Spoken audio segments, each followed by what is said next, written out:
누가복음 22장. 유월절이라고도 하는 무교절이 다가왔습니다. 대제사장들과 율법학자들은 어떻게 하면 예수님을 죽일까 궁리를 하였습니다. 이는 그들이 사람들을 두려워하였기 때문입니다. 사탄이 12제자 중 하나인 가룟이라고 하는 유다에게로 들어갔습니다.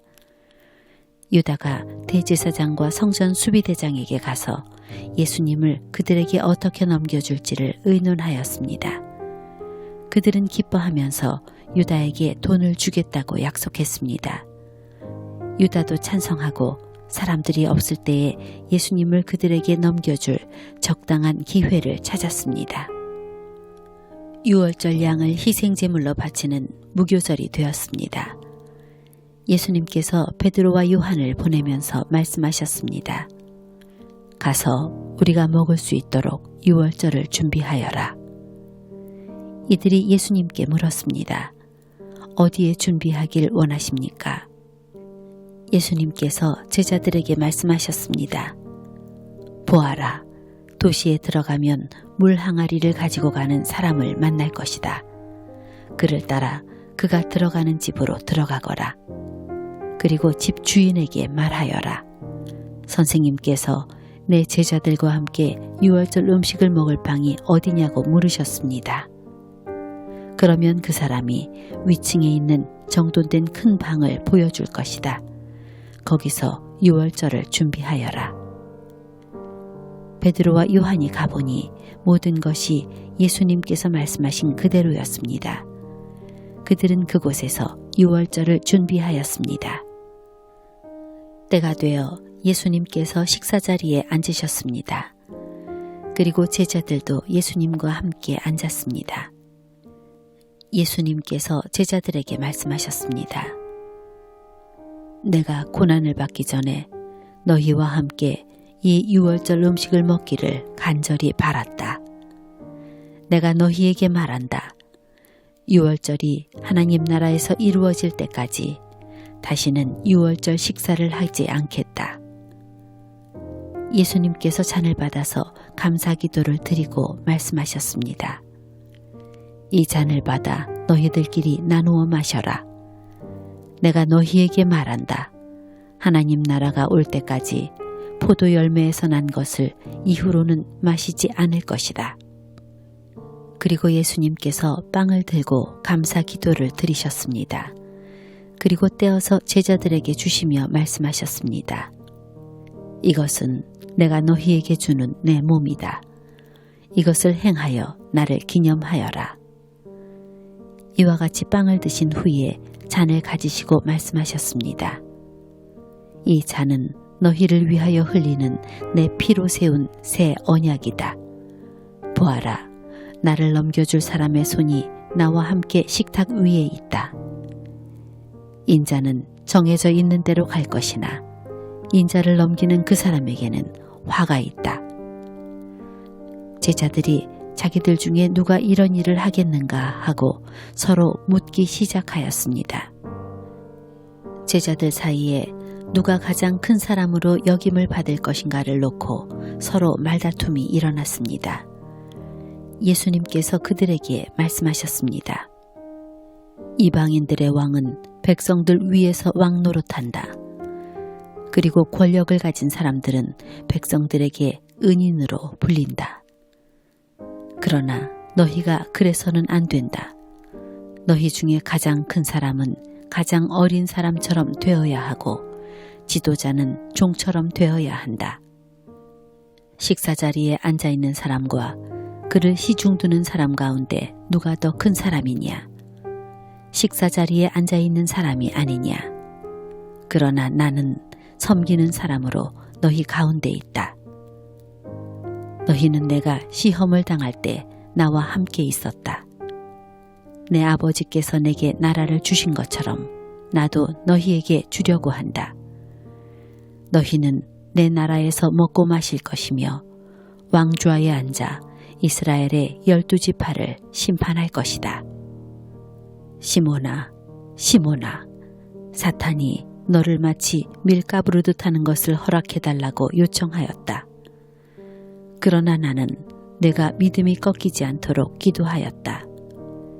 내가 돌아온 후에 내 형제들을 굳게 하여라. 베드로가 예수님께 말했습니다.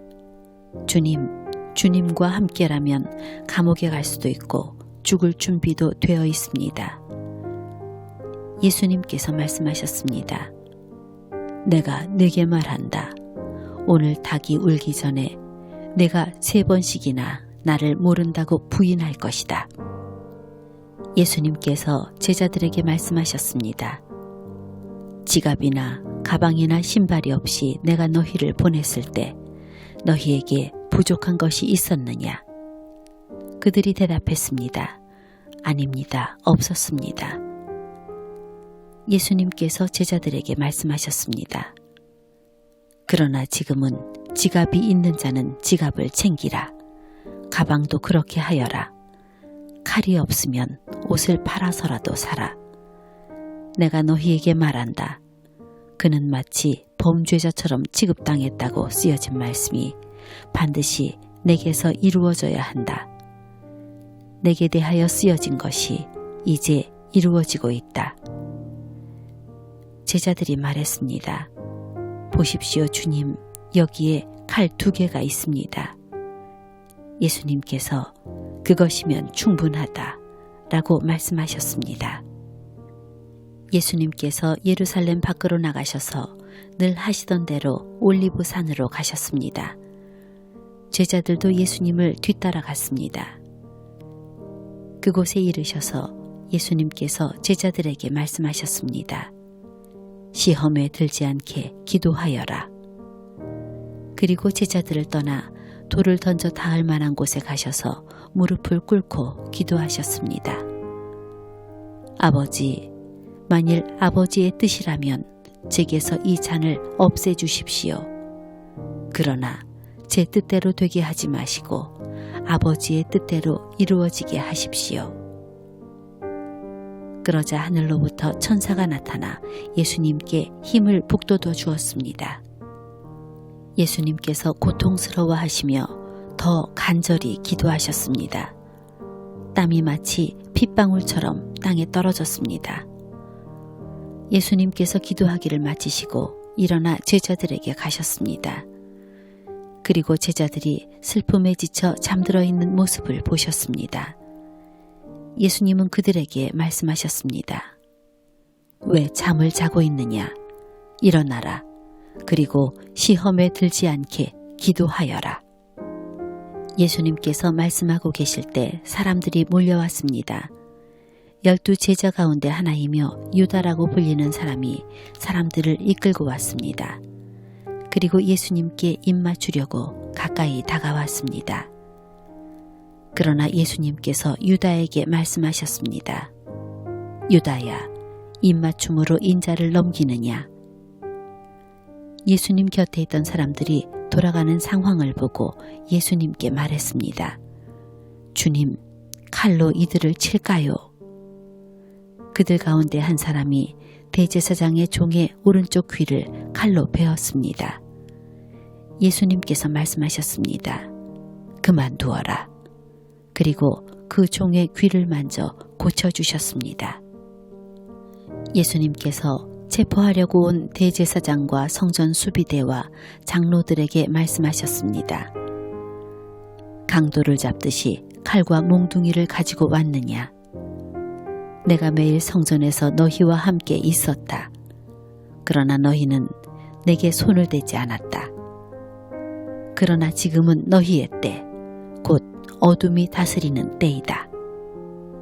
그들은 예수님을 체포하여 대제사장의 관사로 데리고 갔습니다. 베드로도 그들과 멀찍이 떨어져서 뒤따라갔습니다. 사람들이 정원 한가운데 불을 피우고 둘러앉았습니다. 베드로도 그들과 함께 앉았습니다. 하녀 하나가 모닥불 곁에 앉아있는 베드로를 보고 노려보며 말했습니다. 이 사람도 예수와 함께 있었어요. 베드로가 부인하며 말했습니다. 여보시오, 나는 예수를 모르오. 조금 후에 또 다른 사람이 베드로를 보고 말했습니다. 당신도 그들과 한패요. 그러자 베드로가 말했습니다. 이 사람아, 나는 아니야. 약 1시간 후에 다른 사람이 주장했습니다. 분명히 이 사람도 예수와 한패요. 이 사람도 갈릴리 출신이니까. 그러자 베드로가 말했습니다. 여보시오, 나는 당신이 무슨 말을 하는지 알지 못하오. 베드로가 말하고 있을 때 닭이 울었습니다. 주께서 돌아서서 베드로를 보셨습니다. 베드로는 주께서 오늘 닭이 울기 전에 내가 나를 3번이나 모른다고 부인할 것이다 라고 하셨던 말씀이 기억났습니다. 그래서 베드로는 밖으로 나가서 몹시 울었습니다. 예수님을 지키던 사람들이 예수님을 모욕하고 놀렸습니다. 그들은 예수님의 눈을 가리고 물었습니다. 알아맞혀 보아라. 너를 때린 자가 누구냐? 그 사람들은 여러 가지 말로 예수님을 모독하였습니다. 날이 밝자 백성의 장로들 곧 대제사장들과 율법학자들이 함께 모였습니다. 그리고 예수님을 그들의 법정으로 데리고 가서 물었습니다. 진정 내가 그리스도인지 우리에게 말해보아라. 예수님께서 그들에게 말씀하셨습니다. 내가 너희에게 말해도 믿지 않을 것이다. 또한 내가 물어도 너희가 대답하지 않을 것이다. 그러나 이제부터 인자가 전능하신 하나님의 오른쪽에 앉게 될 것이다. 그들이 모두 물었습니다. 그러면 당신이 하나님의 아들이요? 예수님께서 그들에게 대답하셨습니다. 내가 그렇다고 너희가 말했다. 그들이 말했습니다. 우리에게 무슨 증거가 더 필요하겠는가? 우리가 직접 이 사람의 입에서 나오는 소리를 들었다.